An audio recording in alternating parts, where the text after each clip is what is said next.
The forward staging zone sat high in the mountains, where the dirt flattened just enough for a pair of rotor tracks and a scatter of weather-streaked metal crates.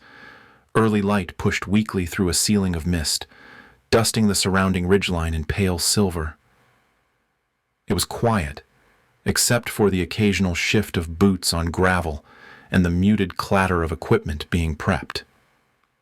Tess worked near the back of the open supply spread, crouched beside a line of cases and tagging each with a narrow strip of tape, writing in small, neat print. The Delta Advance team had arrived 30 minutes earlier, all fast motion and tight formation, moving with the urgency of people already behind schedule. They barely glanced at her. One passed close and asked if the gear marked red was cleared for thermal optics.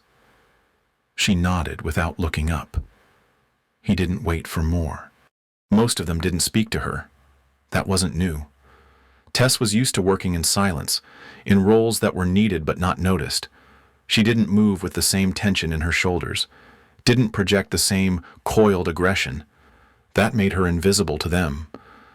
A background figure. Someone who labeled things. From behind a set of stacked plates, the Delta sergeant strode past with a comm in one hand and a checklist in the other. He scanned the field with a practiced eye, then looked over at Tess as if remembering she existed. His tone was casual. He said, "Gear Girl's got the easiest post out here," then kept walking without waiting for a reply. Tess did not react. She smoothed a second label against the side of a reinforced case and clicked the pen once before moving to the next. Her movements were fluid, deliberate, and controlled. The tension in her hands was not the kind that trembled. Nearby, the youngest of the Delta operators lingered while rewrapping a sling. He gave her a small nod, then said something light about the cold, how it bit through every layer, even under armor. Tess glanced at him, just briefly, and offered a quiet reply that didn't rise above the sound of a shifting tarp. Whatever he expected in return wasn't there. He gave a short, awkward chuckle and walked away. The fog began thickening along the east ridgeline. Tess paused for a moment, her hand resting on the corner of a crate as her eyes lifted toward the slope. The light struck the incline at an angle now, casting a broad shadow across one section of the upper rock shelf. That line would hold, she thought. It had depth, cover, and a clean exit. She returned to her work without a word. One of the crates she had already labeled sat to her left. Without changing her pace, she reached for it again and peeled the tape off. From a pouch inside her jacket, she took a smaller marker black ink and placed a single, short, vertical line on the underside of the lid. Then she resealed the case and set it slightly apart from the others. No one noticed. The final checks moved quickly. The sergeant called time and the team responded with practiced efficiency. They took their kits, weapons, comms, and sensor modules. The rhythm of movement was exact, clipped, professional. Within 5 minutes, the Delta team had disappeared into the ridgeline fog, their presence reduced to the soft scrape of boots fading into the mist and the echo of one last radio click. Tess stood still for a long moment after they were gone. She wiped the dust off her palms and tucked the pen into her sleeve. The crates sat quietly now, the metal cooling as the sun shifted behind another cloud. The wind picked up just enough to lift the edge of a loose tarp, and then settled again. She stepped back from the stack and surveyed the landing zone. No new orders, no acknowledgement, just quiet. Tess adjusted the strap on her vest and sat beside one of the supply bins, pulling a canvas wrap over her knees. Her eyes lifted once more to the ridge, to the shadow line that had not moved since morning. No one asked her what she saw. She didn't offer it. The comms started to shift around the 30-minute mark. What had been steady updates, positions, pace, thermal checks slipped into tighter phrasing. Words grew shorter, more urgent, then a pause, then a second. The sergeant's voice came through again, flatter now, as if the open air around him had narrowed into a tunnel. "Point man, check in. Nothing." Tess heard it from the edge of the gear stacks. She was seated with a field ledger balanced on one knee. Not writing. Her gaze drifted to the open channel still active on her headset. Volume low, but unmistakable. The silence hung just long enough to pull gravity into the sergeant's next command. He repeated the call once more, then switched frequency and tried again. Still no reply.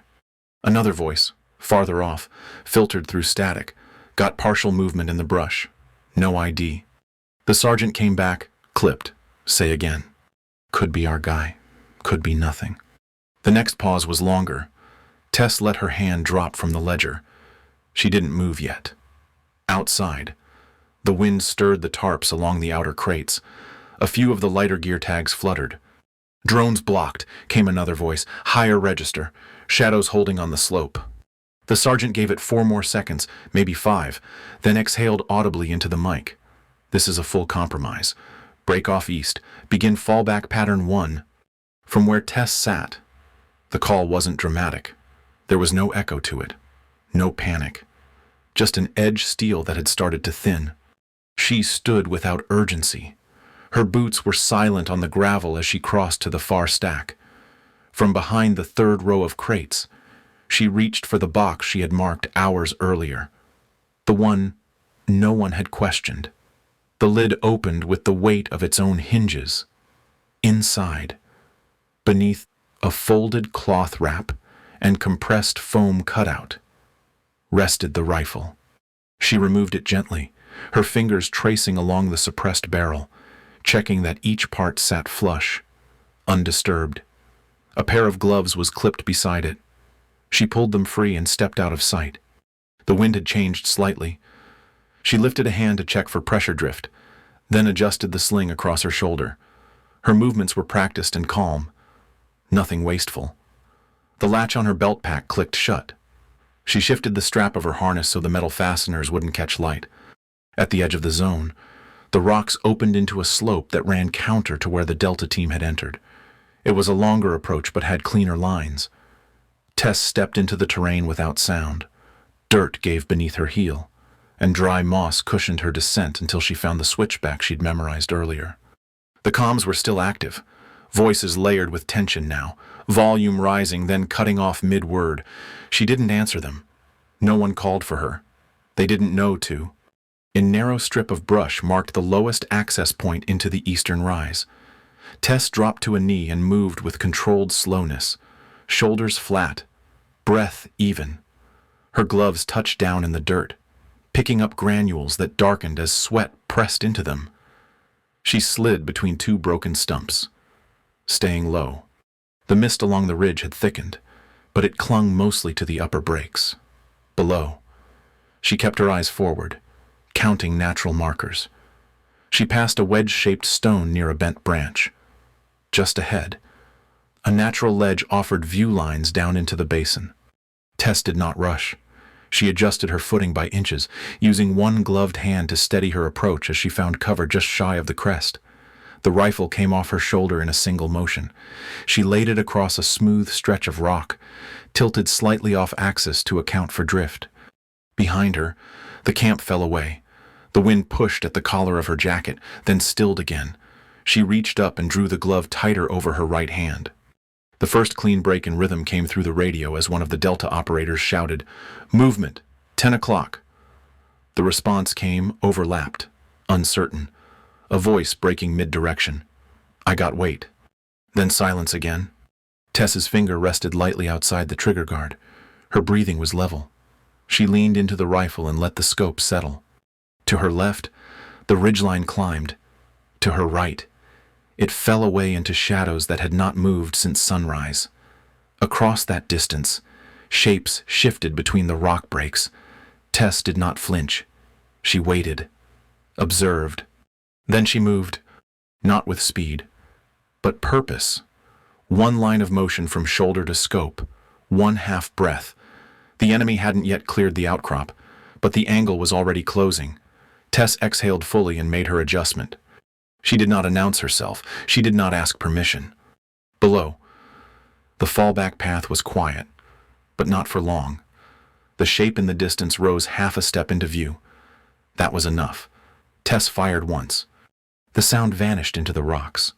Tess reached the ridgeline without drawing sound from the stone. The east slope curved into a flattened shoulder before tapering off toward the drainage valley below. She moved through it with deliberate stillness, inching forward on elbows and knees, her body low to the earth. Dry moss dusted her sleeves. Her gloves pressed into dirt and lichen that had gone brittle with the night's chill. She tracked each motion by instinct, not calculation, adjusting weight and angle without pause or hesitation. Above her, a faint crosswind stirred the brush along the upper ridge. The fog hung low in the hollow but curled higher in slow-moving ribbons that thinned near the saddle. Sunlight flickered behind a cloud bank to the west, softening the terrain's contrast, but offering no warmth. Tess flattened her body farther, shoulders compressing against the slope. Her rifle moved with her, cradled tight and secure. She eased into the position she had chosen that morning, not by order or brief, but by silent study. The rock face shielded her from the right, while a scatter of broken shale disguised the pattern of her entry path. She laid the rifle across a natural dip, adjusting the front support with a handful of crushed soil. Nothing metal touched bare stone. Breathing through her nose, she paused. Her chin settled against the stock. No movement, no sound. The world compressed into motionless frames, each held long enough to inspect, judge, confirm. Downrange, the basin below began to take shape in the soft light. Tess scanned the slope across from her 200 meters, maybe more, broken by scrub and uneven boulders. There were shapes that didn't belong, gaps in spacing, one section of earth darker than the rest, though the sunlight hadn't shifted. She waited. To the left, a sharp angle of stone had no shadow cast behind it. That told her what she needed. Someone had moved in behind the crest. She adjusted the rifle less than one finger's width and stopped. The wind changed, a slight pulse from the south. She closed her eyes, timed the rise of her breath, then opened them again. There had been a moment earlier that morning when the gear crates were still being offloaded. She had crouched near the pallet markings, checking them by habit even though it wasn't her task. One of the Delta operators, older and loud, had made a joke something about her being the label queen. She had said nothing then, kept writing, eyes glancing up once toward the high ridge behind him. He hadn't noticed. Now she was here, and they were not. Tess reached for the rear of the sling, pulling the strap tighter, then placed her cheek to the rifle once more. Her left glove was streaked with dark soil. The grit had found its way into the weave and held fast. She didn't brush it away. The enemy positions were clearer now. At least 3 spread along a diagonal cut near the broken trees. Their posture was wrong for local forces too far apart, but staggered like they were waiting for a funnel. Tess tracked the route in reverse. It led straight into Delta's fallback path. She counted seconds, then movement. One of the enemy operators rose halfway from cover. A flicker of light caught the upper receiver of his weapon. He was moving too early, maybe impatient. Tess had already set the scope to match that exact range. She did not change position. Her finger moved to the trigger. No breath, no sound. The moment broke. She fired once. The shot was absorbed into the valley, suppressed. No echo, no signature. Tess did not shift. She waited 5 seconds, then 10. The wind held steady. The fog curved away from the ledge and reformed lower in the basin. The man she had targeted was down. She didn't need to check for confirmation. His fall had not created sound, but it had altered the line, subtle displacement through the brush, a shift in waiting tension. Another shape adjusted its position in the far break, not fully exposed, not yet. Tess blinked once. She didn't smile. Her expression didn't change. She moved the scope 1 notch left and began watching again. Nothing in her posture indicated urgency. There was no adrenaline, no pulse spike, no whispered mantras or mental math. She had done the calculations already, long before the sergeant had called for fallback. Her command didn't come from rank. It came from silence, from preparation made invisible to those who never asked what she was looking at. She didn't speak. She didn't need to. The Delta team moved low across the slope, boots slipping in the loose shale and shoulders hunched beneath the fog that thickened as they dropped elevation. Breath came fast now, layered with short commands and overlapping calls that were harder to track with every meter gained. The fallback route had been partially cleared that morning, a secondary line no one had expected to use. Now it was their only way out, and the silence ahead of them was a threat in itself. Still no sign of point came one voice, terse, clipped. Eyes right. Another added, I saw something shift, could have been gear. No visual, could be bait. The sergeant moved behind the second pair, watching angles that no longer gave anything back. The terrain offered only partial cover, dead brush, scattered rocks, nothing substantial. The slope dropped too fast. They were exposed on the left and blind on the right. He gave the fallback order because he had to.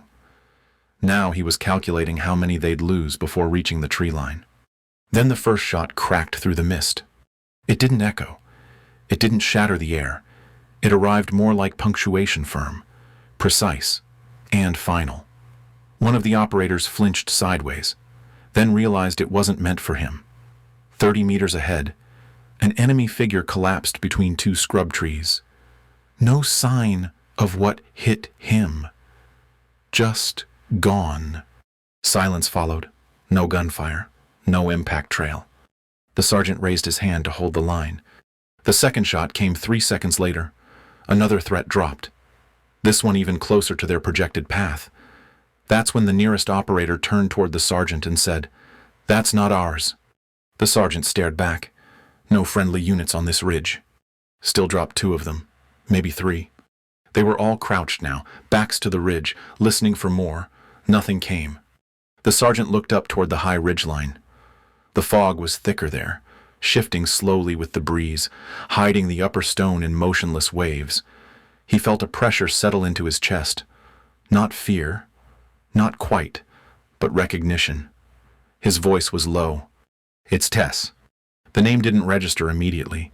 The others blinked, scanning the tree line as if a second unit might appear, but nothing moved. Then another shot struck ahead of them, further along the path they were about to enter. It wasn't just a kill, it was a warning. She was clearing the corridor before they stepped into it. They moved again, but slower now, more deliberate. Every time they reached a new stretch of trail, something shifted in the distance. Then another body would fall. Some of the hits were center mass. Others were at angles that didn't seem possible at that range. Still, they never saw her. Tess did not announce her position. She did not report. She didn't call a count. There were no updates or warnings, only timing. Movement from the Delta team would trigger a shot seconds later. Never too early, never too late. They began to trust it. The sergeant gave fewer orders now. He watched the trail ahead as if waiting for confirmation before he said anything. The operators no longer swept each sector, just the ones Tess hadn't already touched. It was a shift none of them spoke aloud, but it became instinct. Move forward. Wait for the shot. Then continue. Every stretch of survival they reached was cleared before they arrived. Somewhere above, Tess adjusted position. She rotated farther west, keeping the rifle low, head close to the rock, muzzle never casting a reflection. Her gloves were dusted now, her elbows raw from the shale. She had moved 20 meters upslope through brush that snapped under the wrong kind of pressure, but none of it broke under her. She found her next position before the 4th enemy flanked toward the tree line. He was faster than the others. His approach was angled low, smart, tight into the ridge wall. Tess had already sighted that corridor. She had watched him set the move 3 minutes earlier. He thought he was clever. She was already turned. He crested the edge with a short rifle ready, pivoting into a stance that would have caught the sergeant dead in his next step. Tess did not hesitate. The shot took him clean through the clavicle, redirecting him into the brush. His weapon fell loose and tumbled once in the dirt. The sergeant looked up toward the sound. But there was nothing. No flash. No reflection. He did not give the next order. They were 200 meters from the fallback exfil. The tension among the team remained, but something in their posture shifted. They stopped reacting to the kills as surprises. Now they watched for them as confirmation. They didn't run. They didn't crouch and scatter. They moved like someone was watching, and that someone had already chosen the line. In the trees ahead, a final gap opened into a sloped ravine. The route was still blind, but the sergeant held up a hand, then turned back toward the slope, scanning the shadowed ridge. No one stood there. Nothing showed. But he raised his comms mic and said clearly into the channel, "Hold for 3. 1 second passed. 2. The final shot cracked once, and a 5th enemy dropped. Weapon still raised, his body crumpling into the rocks like someone had erased his balance. The sergeant nodded once, then moved forward. They didn't say her name again. They didn't ask how she got there or when she decided to move. No one had questions anymore. They just kept walking, 1 foot at a time, inside the silence she had drawn around them. The evac bird circled low before setting down in a staggered hover, kicking dust across the wide flat where the team had first departed. The light had changed by then, slanting longer shadows across the gear spread. The crates hadn't moved. The canvas wrap still flapped against one of the pallet hooks. Tess sat just behind the second stack, legs crossed beneath her and a folded cloth in one hand. She wiped slow circles across the body of her rifle, working from rear grip to scope mount, methodical and calm. The Delta team approached from the lower rise, their pace steady but altered. No rush, no scattered posture. They were together, but quieter than before. Their boots stirred the same dust that had settled in their absence, but none of them spoke as they crossed the perimeter. Eyes flicked from crate to shadow, then to the woman sitting alone, cleaning a weapon no one had seen her take. Tess did not look up. She turned the cloth, checked the chamber, and adjusted the sling tension without urgency. The wind pressed the edges of her collar against her neck, lifting a few strands of hair that had slipped free from her braid. She tucked them back and continued working. The youngest operator stopped first. He had been the one who tried to make conversation earlier, before the ridge. Now he stood with his kit half slung, unsure whether to speak. He didn't. Instead, he unsnapped the lower strap, stepped forward, and placed his gear beside her crate. Not close enough to intrude, but close enough to mark intent. Then he backed away without a word. Tess didn't pause. She reached for the scope adjustment and cleared the next edge.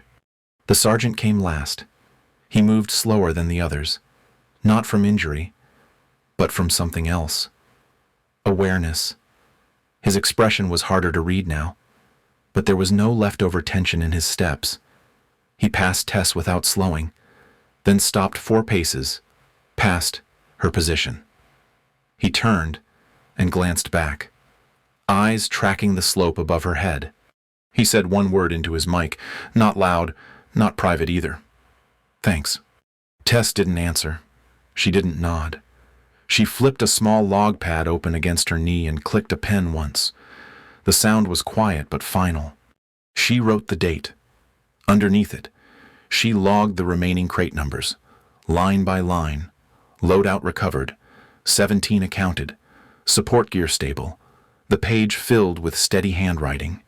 No one leaned in to read it. They just watched her write. Around them, the dust had started to settle again. The rotors of the evac bird remained idling, low and steady. No one was rushing to board. A second operator moved toward the medical gear.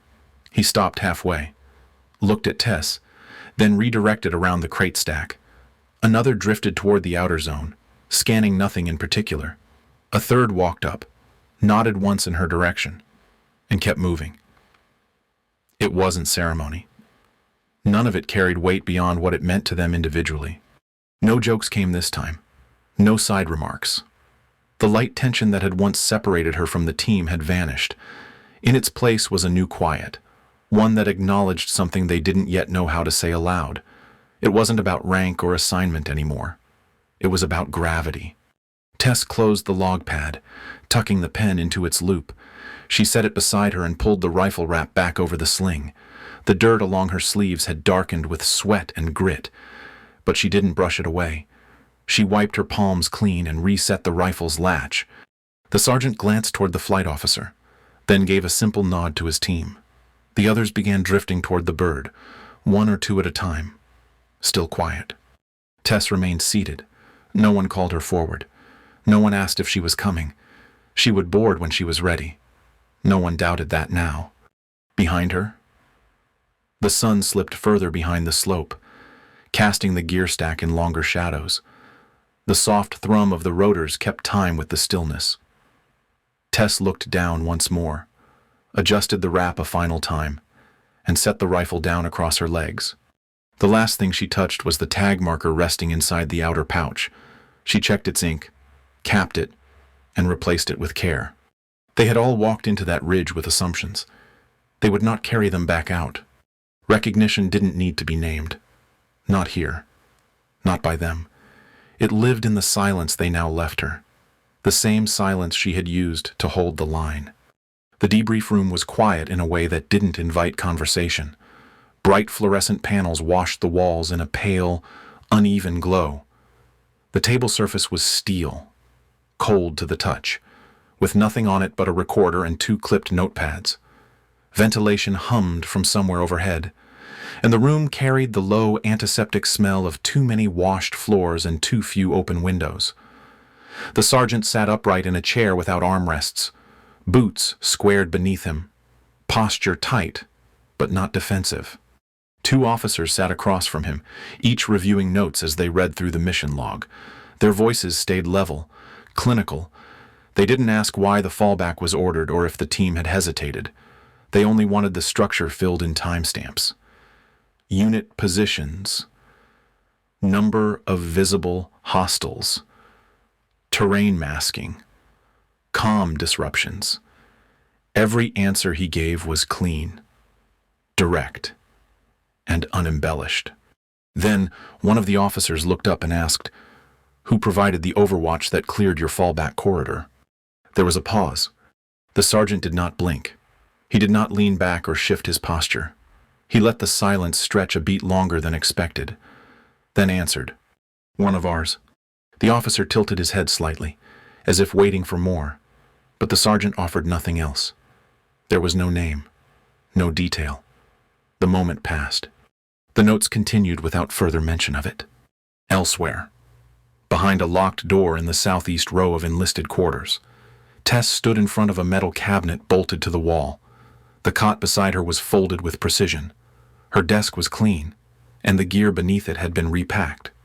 She wore a long-sleeve shirt, with sleeves rolled high enough to show faint dirt along her forearms. Her braid was tight again. The cabinet door opened with a soft creak. Inside were only a few items. On the top shelf sat a citation folded into thirds. The edges were worn and creased. The ink faded. It had not been touched in a while. Next to it was a letter in an envelope sealed but never addressed. A unit patch lay face down beside them, its backing fabric rough, its nameplate unreadable. Tess looked at these objects with neither tension nor sentiment. She reached for the edge of the citation, adjusted its fold to sit flatter, then pulled the envelope a half-inch back into alignment. She did not turn the patch over. The cabinet door closed with a quiet click. Later, she moved through the gear bay with practiced rhythm, checking loads, tagging crates, updating the manifest with a narrow tip marker. Her hands were clean. Her gloves hung at her belt. Around her, operators moved without commentary. There was noise, distant drills, lock tests, the shuffle of weight across rollers, but no one interrupted her. The younger operator from the fallback corridor passed nearby, pausing at the edge of the table. He hesitated. Then he asked the question without posturing. "Where'd you learn to shoot like that?" Tess didn't stop writing. She finished the tag she was working on, pressed it to the crate, and set the marker down. Her eyes didn't lift. She said nothing. He didn't ask again. After a few seconds, he gave a slow nod and turned away. His posture wasn't disappointed, just adjusted. The bay lights dimmed slightly as the outer flood lamps came online. Signaling nightfall, Tess completed her final log entry, closed the clipboard, and returned it to the rack. Her boots echoed once as she stepped down onto the main corridor floor. The sound vanished behind her. She walked alone through the lower access doors and into the open perimeter. The air was cooler now. Crickets buzzed somewhere beyond the fencing, and the sky above stretched clear, sharp with stars. No moon, no wind. She stood at the edge of the gravel path, hands still, shoulders square. Her breath was even. Her gaze rose slowly to the sky, tracing the outer edges of the constellations that held their ground no matter who was watching. The base behind her dimmed by degrees as motion sensors shut off, one by one. She did not turn around. There was no one else near the fence line. No footsteps followed, no questions waited. Tess remained there a moment longer, letting the silence fill its own space. Then she stepped off the gravel, crossed into the darker soil beyond the lights, and walked into the open night without a sound. She left nothing behind but tagged crates, a locked cabinet, and the memory of a shot that came from nowhere and changed everything. She was never the loudest voice or the first to be seen, but Tess knew exactly where to be when it mattered most. She watched, listened, and prepared long before anyone realized they needed her. This was not about proving worth. It was about holding ground quietly, precisely, with the kind of strength that does not fade when the noise passes. Her legacy was not written in orders or recognition. It was carried in the stillness after the shot, the silence others began to respect. In her world, power came from patience, leadership came from action, and presence needed no announcement. If her story made you pause, think, or see someone differently, share what stood out to you in the comments. And if you value stories that move through quiet resilience and unshakable resolve, follow for more. Sometimes the strongest shift happens when no one's looking until it's already done.